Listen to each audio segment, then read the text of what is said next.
Fala pessoal, tudo bem com vocês? Sejam bem-vindos aí então à segunda aula do estudo aqui da Carta de Efésios que nós estaremos fazendo, tá? Antes de começar, eu gostaria de fazer uma oração para que o Espírito Santo possa nos iluminar e que ele possa nos direcionar para que nós possamos aprender um pouco mais da palavra do Senhor. Amém? Vamos lá então? Pai, muito obrigado, Senhor, por mais essa oportunidade que nós temos de estar estudando a Tua palavra, de aprender, Senhor, da Tua sabedoria, do Teu poder.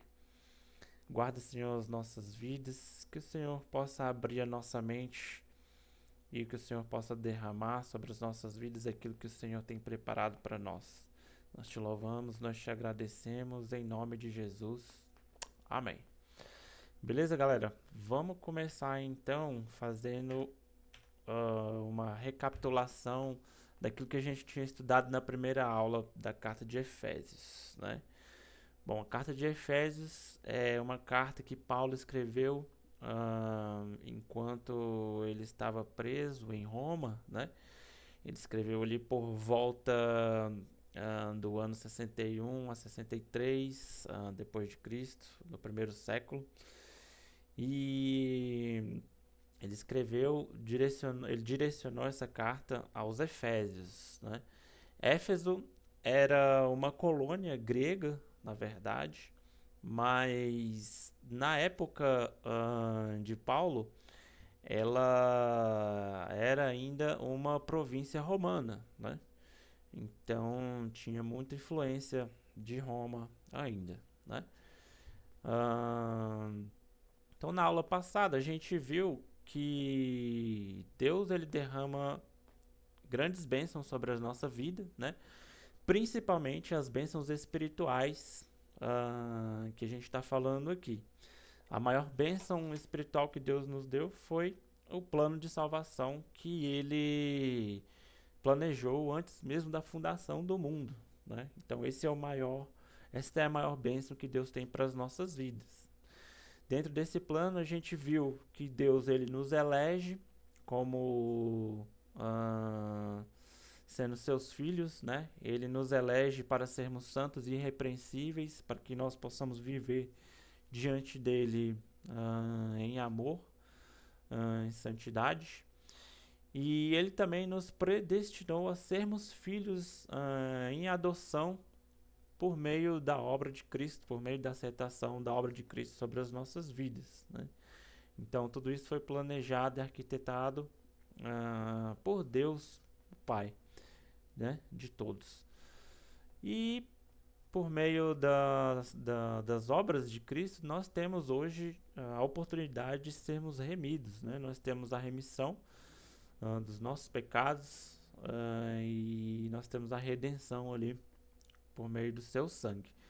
Então, no geral, Deus ele planejou tudo isso e Jesus ele executou, né? Ele entrou ali no tempo e no espaço para poder executar esse plano de Deus sobre as nossas vidas. E a seguir nós podemos observar que o Espírito Santo ele nos foi dado, né? Depois que o Senhor subiu aos céus, o Espírito Santo nos foi dado como consolador para que nós fôssemos selados e para que nós fôssemos guardados, né, na presença dele, para que um dia Jesus ele volte novamente para nos buscar. Então, todo cristão ele tem que ter a ciência de que Cristo ele está voltando, né? Cristo ele vai voltar para buscar a sua igreja e ele vai buscar aqueles que estão selados com o Espírito Santo, né? Nesse grande dia não haverá diferenças entre classes sociais, não haverá diferença, né, de qualquer tipo de etnia. A diferença vai ser se você tem o Espírito Santo ou não, se você foi selado com o Espírito Santo ou não, né?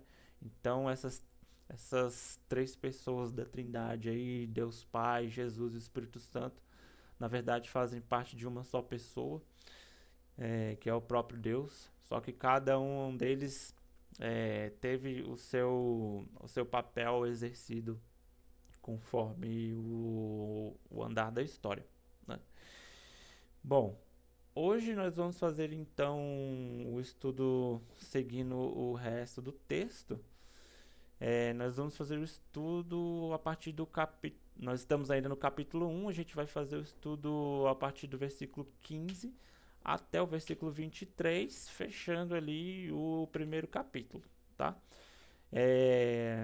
Eu gostaria de comentar alguns pontos interessantes nesse texto, que à medida que a gente for lendo o texto, a gente vai vendo alguns detalhes bem interessantes, tá? Bom, então vamos direto para o texto. A palavra do Senhor diz lá no versículo 15, Paulo falando, né? Por isso, ouvindo eu também a fé que entre vós há no Senhor Jesus e o vosso amor para com todos os santos, não cesso de dar graças a Deus por vós, lembrando-me de vós nas minhas orações. Paulo ele enfatiza aqui a respeito da oração que ele estava fazendo, direcionando ali a Deus, mas colocando os efésios nas orações dele, né?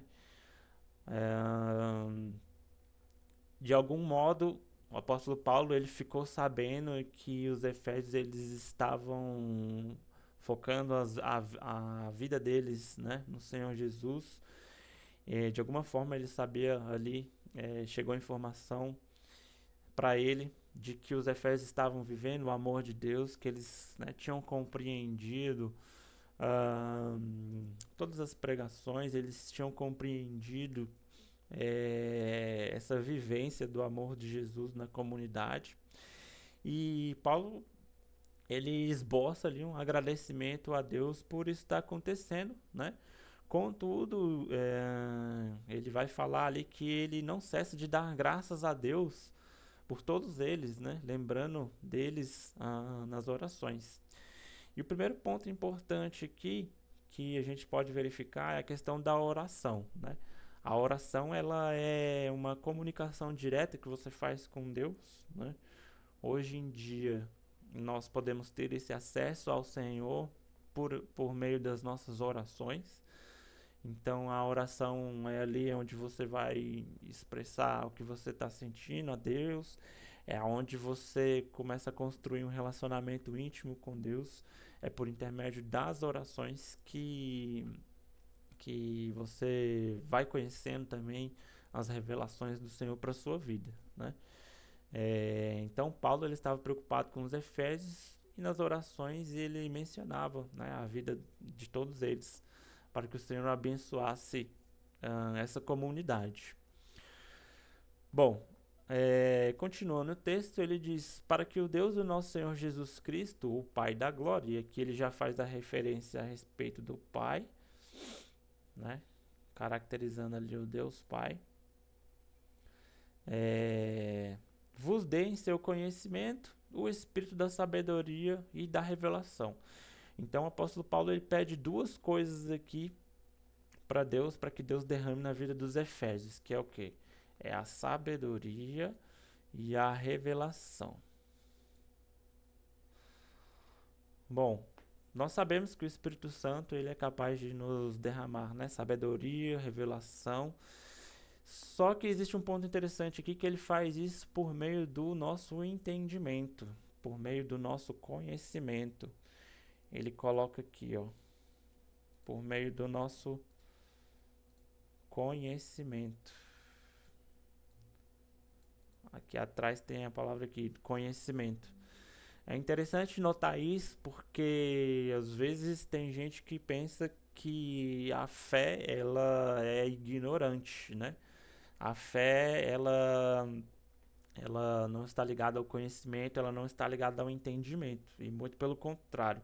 O próprio apóstolo Paulo está dizendo aqui, ó, pedindo a Deus que Deus derrame sabedoria e revelação através do conhecimento que eles têm. Então, esse conhecimento que vem de Deus, ele passa pelo seu intelecto, né? E uma coisa que faz total sentido aqui é que para sermos cheios do Espírito Santo, a função de buscar o Espírito Santo é nossa, né? Ele, na verdade, Deus ele é uma fonte inesgotável, né, de sabedoria, de conhecimento, de entendimento, de revelação. Contudo, é função nossa, é papel nosso buscar esse conhecimento, é função nossa buscar sermos cheios do Espírito Santo para que ele haja através das nossas vidas. Um texto que vai ao encontro desse entendimento aqui, que eu quero compartilhar com você, está lá em Marcos 12:30. Ele diz assim, ó: Amarás, pois, o Senhor teu Deus de todo o teu coração e de toda a tua alma, e de todo o teu entendimento, e de todas as tuas forças. Este é o primeiro mandamento, né? Então Jesus ele estava falando ali a respeito de uma busca que precisa ser uma busca incessante do conhecimento de Deus, né? Isso perpassa ali pelo amor que nós temos que ter ao Senhor. Então esse amor precisa ser dedicado, primeiro, né? Primeiro de tudo, precisa ser dedicado. Ele precisa ter o nosso coração inclinado para isso. Então, ou seja, você vai colocar todos os seus sentimentos naquilo, não só o seu entendimento, mas os seus sentimentos também, né? E ele fala que, ó, de toda a tua alma, que ele está se referindo aos nossos sentimentos. E de todo o teu entendimento e de todas as tuas forças, ou seja, ele está falando de todas as suas forças, seja ela física, seja ela mental. Então tudo que você tem, tudo que você precisa colocar isso direcionado a Deus, para que então assim ele derrame o Espírito dele sobre a sua vida, tá? Esse é um ponto bastante importante e que a gente precisa seguir. A partir do versículo 18, o apóstolo Paulo diz assim, ó: tendo iluminados os olhos do vosso entendimento, ou seja, nosso entendimento ele precisa ser iluminado com a palavra do Senhor, e ele precisa ser iluminado com o Espírito Santo, para que a gente consiga entender as coisas que Deus está fazendo à nossa volta, e aí então a gente consiga, né, despejar toda a nossa vida, todo o nosso vigor, toda a nossa sabedoria, todo o nosso entendimento, todo o nosso sentimento, que a gente consiga derramar isso, né, no propósito que Deus tem para as nossas vidas. Ele fala, ó, tendo iluminado os vossos olhos, os olhos do vosso entendimento, para que saibais qual seja a esperança da sua vocação, né? Ou seja, para que a gente entenda que diante da vocação que a gente exerce, existe uma esperança por detrás disso, né? Existe uma esperança por detrás dessa gravação, desse vídeo. Existe uma esperança por detrás da gravação dessa aula. Existe uma esperança por detrás na verdade, de toda a pregação em que a igreja ela se dedica, que é o quê? Que é a esperança da salvação em Cristo Jesus, a volta de Jesus, né? Para buscar aqueles que foram selados com o Espírito Santo, para que então um dia nós vivamos uma vida eterna de amor e comunhão com o Senhor Jesus, né? E aí ele continua dizendo, e quais as riquezas da glória da sua herança nos santos? Ou seja, a partir do momento que a gente tem essa revelação, a gente tem essa iluminação dos olhos do nosso entendimento, né? Nós conseguimos compreender o quão valioso é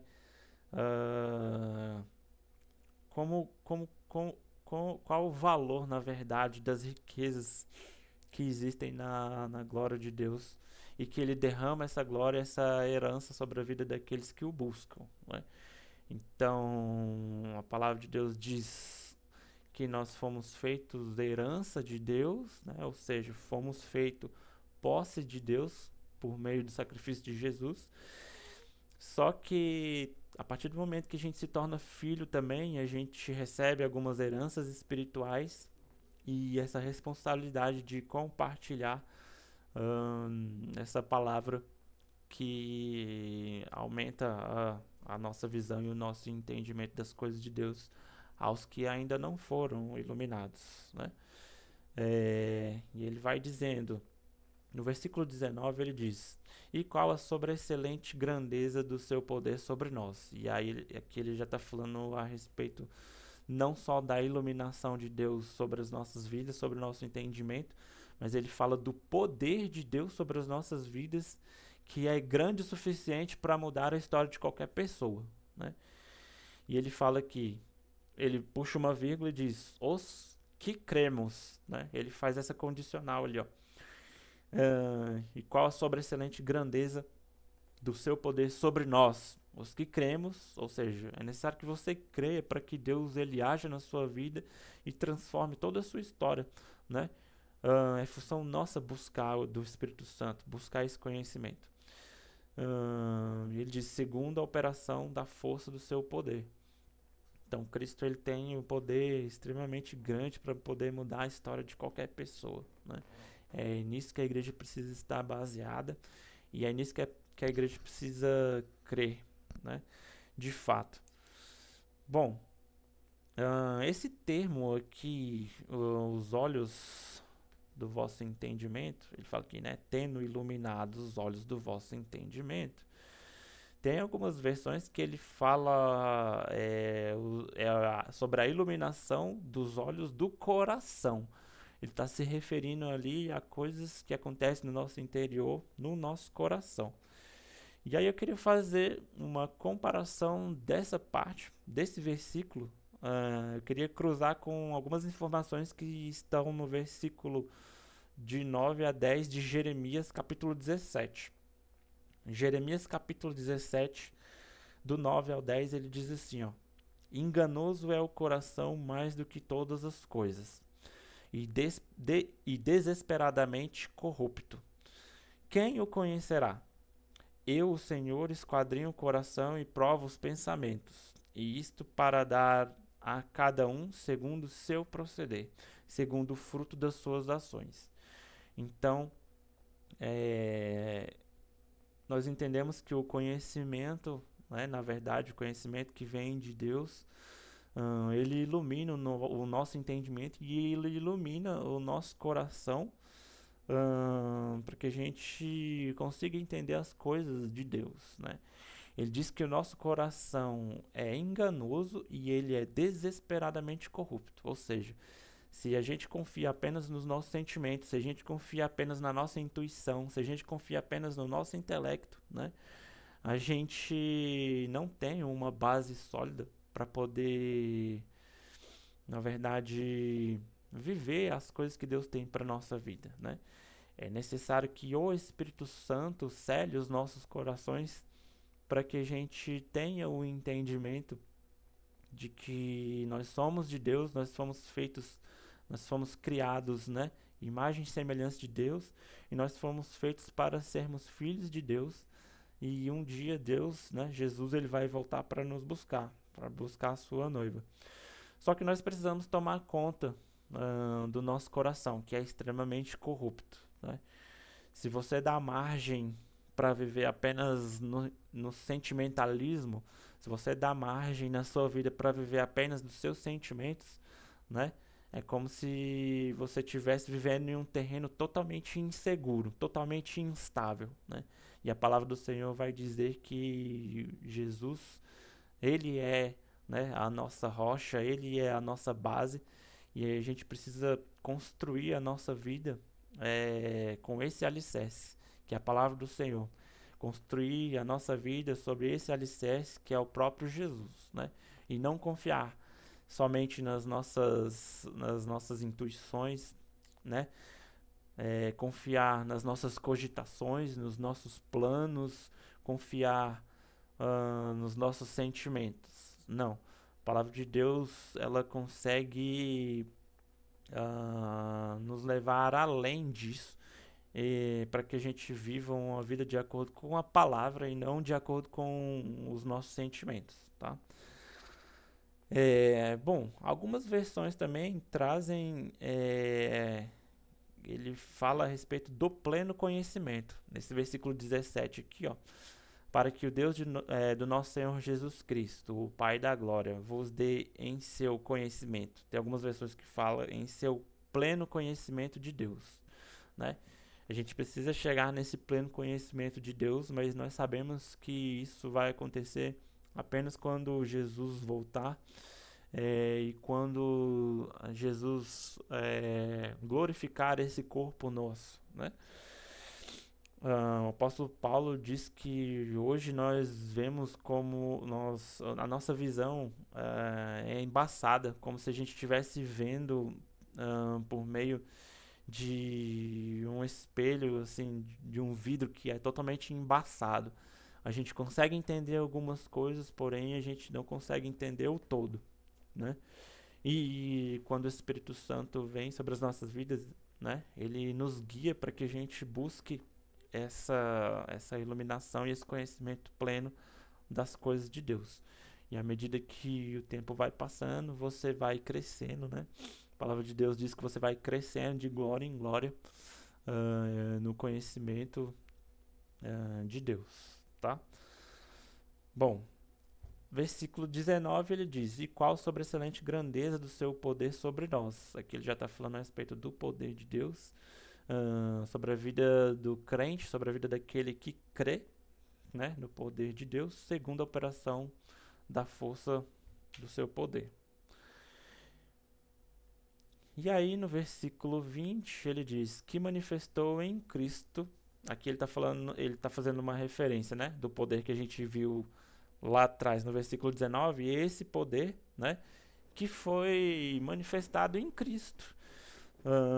Na verdade, nós temos que entender que Cristo, ele é totalmente a tradução do amor de Deus sobre as nossas vidas, né? E ele diz ali, ó, que manifestou em Cristo, ressuscitando-o dentre os mortos e pondo-o à direita nos céus. Aqui ele já fala que Cristo ele morreu, né, para pagar os nossos pecados. Ele ressuscitou e atualmente ele está sentado à direita de Deus Pai nos céus e ele intercede por nós, né? A palavra de Deus diz que Jesus ele é o único mediador entre Deus e os homens.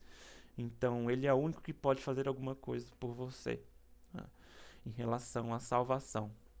Cristo ele morreu pelos nossos pecados e é necessário que a gente aceite isso na nossa vida. A gente compreenda que Deus tem uma vida além dos nossos planejamentos, além das nossas cogitações aqui nessa terra, tá? E ele diz lá, ó, versículo 21. Acima de todo principado e poder e potestade e domínio e de todo o nome que se nomeia, não só neste século, mas também no vindouro. Aqui ele está falando a respeito da autoridade, né? Ele está falando a respeito aqui, ó. Quando ele fala acima de todo o principado, poder e potestade, ele está falando que Jesus ele está acima de todas as coisas, de todos os domínios, de todas as autoridades constituídas nessa terra, tanto, né, nessa terra, na verdade, como nas regiões celestiais, né? Jesus ele domina sobre todas as coisas. E no versículo 22 ele diz que ele sujeitou todas as coisas a seus pés e sobre todas as coisas o constituiu como cabeça da igreja. Então Deus, na sua infinita sabedoria, ele constituiu todas as coisas, né, abaixo ali de Jesus, porque Jesus ele domina sobre todas as coisas. E no versículo 23 ele diz que é o seu corpo, a plenitude daquele que cumpre tudo em todos. Então é Deus que opera as coisas na nossa vida. E Jesus ele é a tradução, na verdade, do amor de Deus para com seus filhos, né? Bom, queridos, fechando essa parte aqui dessa aula, a gente pode entender que existe uma riqueza muito gloriosa na vida que Deus planejou sobre nós, né? Deus planejou para nós desde antes da fundação do mundo. Quando a gente compreende isso, a gente na verdade Existe uma escolha para que a gente, né, se entregue ao Senhor Jesus e sabendo que Deus e Jesus, eles estão acima de todas as coisas e ele luta a nosso favor, né? Ele está ao nosso favor. Ahn, Quando ele se entregou naquela cruz, quando a gente entende esse plano magnífico de salvação de Deus sobre as nossas vidas, Jesus ele se torna irresistível. Ele se torna irresistível porque a gente entende que já não faz tanto sentido a gente viver apenas os nossos planejamentos, né? Não faz mais sentido a gente viver só na base da nossa emoção. Não faz sentido mais a gente viver uma vida só para nós mesmos, né? Jesus, então, ele opera todas essas coisas em nós, né? Jesus é a tradução de todo o amor de Deus sobre as nossas vidas. E o que a gente pode concluir dessa parte aqui desse texto é que todas as nossas cogitações, elas são, na verdade, improdutivas sem o Espírito da verdade. Gente, eu fico imaginando, fico refletindo, porque viver nesse mundo, né, com a presença do Senhor, com o Espírito Santo, já é difícil, né? Ele nos ajudando, já é tão difícil. Imagine as pessoas que vivem sem a ajuda de Deus. Imagine as pessoas que vivem sem o Espírito Santo para guiar elas, sem o Espírito Santo para tomar as principais decisões na vida dela. Imagina pessoas que às vezes querem casar, pessoas que às vezes querem abrir uma empresa. Imagina elas fazerem isso sem o conselho do Espírito Santo, né? Isso na verdade, é muito ruim, né? Nós precisamos entender que o Espírito Santo ele está disponível e é função nossa buscá-lo, tá? Queridos, essa foi a mensagem dessa aula de hoje. Com isso a gente fecha o capítulo 1 da carta de Efésios, tá? Paulo fazendo essa oração para que os Efésios eles sejam, né, abençoados por Deus com revelação, com sabedoria. E a partir da próxima aula, a gente continua no capítulo 2, tá? E o capítulo 2 a gente vai falar a respeito de uma nova vida em Cristo, tá bom? E vamos orar então para que a gente possa fechar essa parte. Amém? Então vamos lá. Deus, Pai misericordioso, obrigado, Senhor, por esse estudo, Pai. Que a Tua palavra seja levada à frente a todas as pessoas, que elas possam conhecer mais, que o Senhor, assim como derramou lá na comunidade de Éfeso, a Tua sabedoria, o Teu conhecimento iluminou os corações, que assim possa ser também com cada pessoa que escute essa mensagem e assista essa aula, Pai. Abençoa a vida dessa pessoa, para que ela possa crescer em conhecimento da verdade, na justiça e do Teu amor. É o que eu te peço e nós te louvamos e te agradecemos em nome de Jesus. Amém. Amém, queridos? Então essa foi a segunda parte e eu espero você na terceira aula da Carta dos Efésios. Beleza? Falou, forte abraço, fica com Deus. Amém.